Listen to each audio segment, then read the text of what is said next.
ఇది ప్రపంచం, మన ప్రపంచం.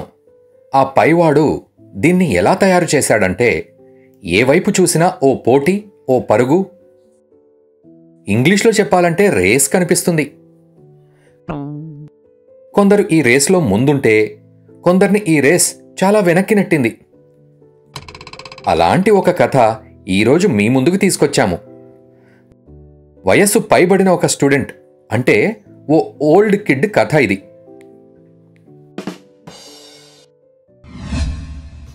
అతని పేరు రామ్ భరోస్. గత 4 సంవత్సరాల నుండి 5వ క్లాస్లోనే ఇరుక్కుపోయాడు. టీచర్ల ప్రకారం మన రామ్ భరోస్ చదువు విషయంలో డాంకీ, అదే గాడిద అని. రామ్ భరోసా నమ్మేది ఏమిటంటే, తాను పదే పదే ఫెయిల్ అవ్వడానికి కారణం తనకి తరగతి గది బాగా నచ్చడమే. క్లాస్లో కుర్చీలు నచ్చుతాయి, ఈ క్లాస్ రూంలోకి గాలి వెలుతురు బాగా వస్తాయి.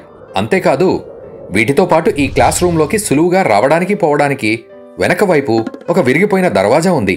దాని నుండి ఎప్పుడు కావాలంటే అప్పుడు రామ్ భరోసా వస్తాడు, వెళ్తాడు. ఇక పదండి, ఈ క్లాస్ రూంలోకి వెళ్దాం. Madam madam. Yes old kid, what? ఏం కావాలి? మేడం, మూత్రశాల బోనా? ఇంగ్లీష్. ఏంది మేడం? అరే చవట దద్దమ్మా, ఇంగ్లీష్లో చెప్పు. ఏం చెప్పాలి? నేను మూత్రశాలకి పొయ్యి వస్తా అని చెప్పు. అరే ఏంది మేడం, ముందు నేను పోతాన్నా కదా, నాదైనాక సెకండ్ నువ్వు పో. అరే నేనేమన్నాను, నువ్వేం మాట్లాడుతున్నావురా నాయన?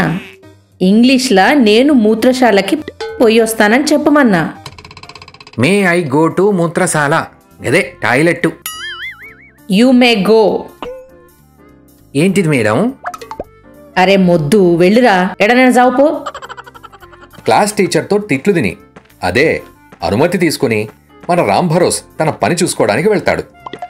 రామ్ భరోస్ క్లాస్లో లేని టైంలో టీచర్ పిల్లలతో ఏమంటోంది అంటే, మన ఓల్డ్ కిడ్ క్లాస్లో ప్రస్తుతం లేడు కాబట్టి మీ అందరితో ఒక విషయం చెప్పాలి. మీ అందరికీ ఇప్పుడు ఒక పెద్ద హోంవర్క్ ఇవ్వబోతున్నాను.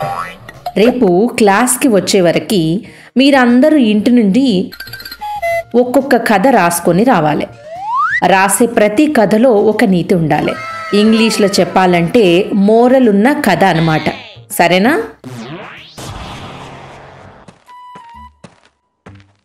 ఓ గంటన్నర తర్వాత టాయిలెట్ యాత్ర ముగించుకుని క్లాస్ రూమ్కి తిరిగి వస్తాడు మన రామ్ భరోస్. అప్పటి వరకు క్లాస్ ఖాళీ, అందరూ వాళ్ళ ఇళ్లకి వెళ్ళిపోయారు. ఇక మన రామ్ భరోస్ కూడా తన బస్తా భుజాన వేసుకుని ఇంటి ముఖం పడతాడు. బాబుగారికి తెలీదుగా రేపటి రోజు క్లాస్కి ఏం పని చేసుకురావాలో. అయినా తెలిసినా పెద్దగా చేసేదేముందని రాస్తాడా, పెడతాడా? హోంవర్క్ గురించి అంత పట్టింపే ఉంటే 4 ఏళ్లు అదే క్లాస్లో ఉంటాడా? హలో హలో, అలా అని రామ్ భరోస్ పిచ్చోడు కాదు. అలాంటి ఆలోచన అస్సలు పెట్టుకోకండి. రామ్ భరోస్ చదువులో సున్నాయే, అయినా బయట వేరే విషయాల్లో సున్నా కన్నా ఎక్కువే. చాలా తెలివైనవాడు. సరే, తన తెలివిగల బుర్ర రేపు క్లాస్లో కాపాడుతుందా లేదా తెలుసుకుందాం. పిల్లలు, మీరందరూ హోంవర్క్ రాసుకొచ్చిండ్రా? Yes madam. గుడ్. అపరాజిత, ముందు నువ్వు వచ్చి నీ స్టోరీని వినిపించు. మేడం మేడం, ఈ కథనేమో మా ఇంట్లో కథ. మా ఇంట్లో కోడున్నది, గుడ్లు గిడ ఉండే. ఒకరోజు మా ఫాదర్ గదే, మా నాయన గదే, మా పప్ప అంటే మా డాడీ ఒక బుట్టల 50 గుడ్లు పెట్టిండు. మార్కెట్లో అమ్మనికి తీసుకుపోతుంటే ఒక బర్రె వచ్చి మా డాడీని గుద్దింది. అన్ని గుడ్లు కింద పడి పలిగినాయి. ఆపండ్రి, సైలెన్స్, మొత్తం సైలెన్స్. ఇదేమైనా నవ్వేటి విషయమా? చెప్పు బేటా Aparajita, what is the moral of the story? Madam దీని నుంచి మనం నేర్చుకున్న నీతి ఏంటంటే, మనం అన్ని గుడ్లు ఒకటే పుట్టలా పెట్టొద్దు madam. Very good, very good. Mohan, ఇప్పుడు నువ్వు చెప్పు, నీదేం కథ? మేడం, నేను గిన గుడ్లు తెచ్చినా, అంటే నేను తీసుకొచ్చిన కథ కూడా గుడ్లదే. అదేంటంటే, మా తాన 20 గుడ్లుండే. అందులో నుంచెళ్ళి 20 కోళ్ళు వస్తాయని అనుకున్నాం మేడం. పైన మొత్తం ఎంత పైసలు సంపాదించవచ్చు దీనిపైన అని లెక్కలిగిన గిడ కట్టిన మేడం. ఈ ఆనందంలో పార్టీ బీచ్న అందరు వచ్చిండ్రు, తిన్నారు, వెళ్ళిపోయినరు. తర్వాత ఏమైంది? తర్వాతనా ఒకరోజు చూసుకోకుండా నేను గా గుడ్లపై కూర్చున్నా మేడం. 2 గుడ్లు పగలకుండా మిగిలినాయి. గన్ల నుండి ఒక్కటే కోడిపిల్ల అయింది. What is the moral of the story Mohan? ఇంగ్లీష్లో చెప్పు. Moral of the story is do not count your eggs before hatched. చిన్నగా ఒకరి తర్వాత ఒకరు తమ తమ కథలు వినిపిస్తున్నారు. మెల్లిగా వెనక బెంచీలో వాళ్ల వంతు రావడం మొదలైంది. మన రామ్ భరోస్ నెంబర్ కూడా రాబోతోంది. మీకు తెలుసుగా, బాబుగారికి హోంవర్క్ గురించి ఏమీ తెలియదు. చూద్దాం ఏ బీరకాయ పీచు కథ తీసుకొనొచ్చాడో.